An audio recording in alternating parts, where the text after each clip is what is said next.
भगवान का जो भक्त है, जो तपस्या कर रहा है तो वो बहुत छोटो लेकिन है बहुत खोटो। इंद्र बोले कैसे? अप्सराएं कहने लगी कि महाराज मैंने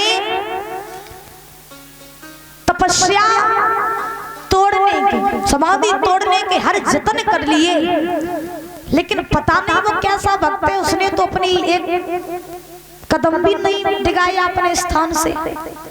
वो तो वैसे का वैसा ही बना रहा है। तो भक्त बहुत छोटा लेकिन बड़ी ही कठोर तपस्या कर रहा है। अब तो उसकी समाधि स्वयं नारायण ही खुलवा सकते हैं। अब तो जो कुछ भी कर सकते हैं वो श्री हरि नारायण ही कर सकते हैं। उन्हीं की शरण में चलो। जो इतने वचन कहे सो परिजन महाराज आज इंद्रदेव जितने भी देवी देवता रहे सो सब प्रभु श्री नारायण के पास में पहुंचे। जवाब दिया प्रभु तुम्हारा भक्त है, छोटा सा भक्त है, लेकिन वो प्राणवायु को खींच करके तपस्या कर रहा है। अगर प्रभु आपने जा करके उसे दर्शन न दिए तो फिर पृथ्वी नष्ट हो जाएगी। इसीलिए आप चलो, चल करके उस भक्त को दर्शन दे दो। जो इतने वचन कहे तो भगवान ने जवाब दिया ठीक है मैं जा रहा हूं। तो भगवान जो थे गरुड़ पर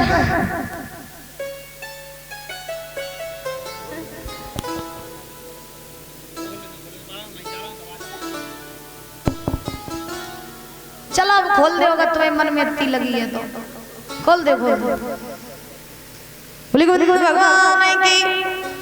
तो परीक्षित महाराज श्री हरि नारायण चले और गरुड़ पर सवार होकर के जब चली तो चल करके ध्रुव जी के पास पहुंचे। तो ध्रुव जी महाराज तपस्या में लीन थे। भगवान ने आवाज लगाई बेटा ध्रुव आंखें खोलो, और जो कहा कि बेटा ध्रुव आंखें खोलो तो ध्रुव ने आंखें नहीं खोली। और जब ध्रुव ने आंखें नहीं खोली तो भगवान समझ गए कि ध्रुव ने मेरे प्रतिबिंब को अपने हृदय में बिठा करके रखा है। तो इसी प्रतिबिंब को देख करके वो तपस्या कर रहा है, तो लाओ इसके इसी प्रतिबिंब को खींच ले। तो भगवान ने अपनी मूरत को ध्रुव के हृदय में से खींच लिया।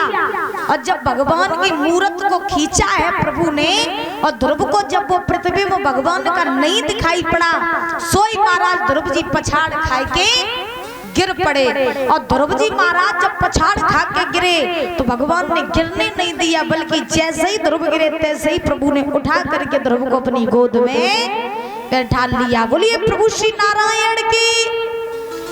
जैसे ही ध्रुव को अपनी गोद में बैठाया, क्योंकि कहा जाता है ना कि जिससे आप सच्चा प्रेम करते हो, ध्यान से सुनना, कहा जाता है कि जिससे आप सच्चा प्रेम करते हो और जो एक बार हृदय में बस जाए और जो एक बार मन में बैठ जाए, फिर दुनिया की कोई भी चीज अच्छी नहीं लगती। ध्यान रखना, जो मन में बैठा होता है वही अच्छा लगता है, और दुनिया के फिर कोई भी सुख, कोई भी वस्तु, कोई भी इंसान अच्छा नहीं लगता है। तो ध्रुव जी महाराज ने जब देखा कि प्रभु की मूरत तो हमें दिखाई ही नहीं दे रही है, सोई ध्रुव जी महाराज पछाड़ खा के गिर पड़े। और जैसे ही ध्रुव जी महाराज गिरे तैसे ही प्रभु ने उठा करके ध्रुव को गोद में बैठा लिया। ध्रुव ने देखा कि प्रभु श्री हरि नारायण मेरे पास में बैठे हुए हैं, मैं उनकी गोद में बैठा हूँ, प्रभु मेरे लाड कर रहे हैं। तो उसी समय भगवान नारायण ने कहा ध्रुव मैं तुम्हारी तपस्या से बड़ा ही प्रसन्न हूँ, तुम हमसे कोई वरदान मांग लो। जब भगवान ने अपने वचन कहे कि तुम हमसे कोई वरदान मांग लो, तब ध्रुव ने कहा प्रभु हमें आपसे वरदान तो कुछ नहीं चाहिए, बस मुझे आपकी गोद प्राप्त हो गई, मेरे लिए यही बहुत है, मुझे और कुछ नहीं चाहिए। अच्छा भगवान समझ गए कि ध्रुव जी महाराज जो तपस्या करने के लिए आए हैं जंगल में, तो केवल और केवल राजपाट लेने के लिए। क्यों? क्योंकि ध्रुव जी महाराज को जब सुरची ने तमाचा मारा था, दादा जब सुरची ने ध्रुव के तमाचा मारा था तब सुरची ने ये कहा था कि हे ध्रुव, तू अगर इस राज्य गद्दी पर बैठना चाहता है तो तू मेरे गर्भ से जन्म लेकर के आता, मेरी सौत के गर्भ से जन्म लेके क्यों आया।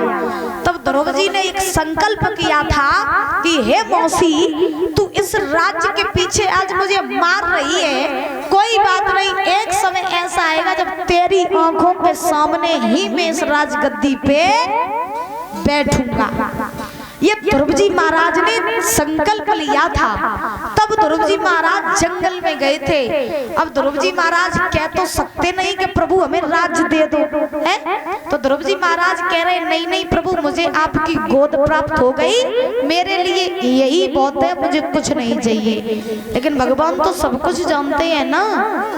तो भगवान ने जवाब दिया, हे ध्रुव, अगर तुम हमसे कुछ नहीं मांग रहे हो कोई बात नहीं, लेकिन जाओ हम तुम्हें ये वरदान देते हैं कि तुम पृथ्वी पर रह करके 36,000 वर्षों तक राज्य करोगे। कितने हजार वर्षों तक है? कितने हजार वर्षों तक? 36,000 वर्षों तक ये वरदान दिया प्रभु ने। वरदान देने के बाद में श्री सुखदेव जी समझा रहे हैं, राजन परीक्षित, आज भगवान ने ध्रुव जी की जो तपस्या थी उसको पूर्ण किया, उनके मन की जो लालसा थी भगवान ने उसको भी पूर्ण किया। इंद्र का ऐरावत हाथी बुलाया प्रभु ने, और ऐरावत हाथी बुला करके भगवान ने ध्रुव जी को उस ऐरावत हाथी पर बैठाया और बैठाल करके परीक्षित महाराज बांसे जंगल से विदा किया। जब ध्रुव जी महाराज को विदा किया तो ध्रुव जी महाराज जब अवध के लिए चले तो अवध के लोगों को पता चला, उत्तानपाद को और जितने भी लोग थे उन सबको पता चला कि ध्रुव तपस्या करके घर वापस लौट करके आ रहे हैं, तो हम भी ध्रुव जी महाराज के दर्शन करने के लिए जाएंगे। तो ध्रुव जी महाराज जब चले तो रास्ते में आ रहे थे तो अवध के जितने भी लोग थे वो महाराज सब चले और आदि रास्ता में पहुंचे, और आदि रास्ता में पहुंच करके ध्रुव जी महाराज का स्वागत सम्मान करने लगे। लेकिन जब ध्रुव जी महाराज ने देखा कि सामने से मेरे पिता आ रहे हैं, मेरे बड़े बुजुर्ग आ रहे हैं, गांव के सभी लोग आ रहे हैं, तो ध्रुव जी महाराज हाथी पे से नीचे उतर के आए और सभी लोगों के चरण स्पर्श करके सबका आशीर्वाद प्राप्त किया। 5 वर्ष का बालक है, उसके दिमाग में महाराज इतना ज्ञान भरा पड़ा हुआ है कि उसने सोचा कि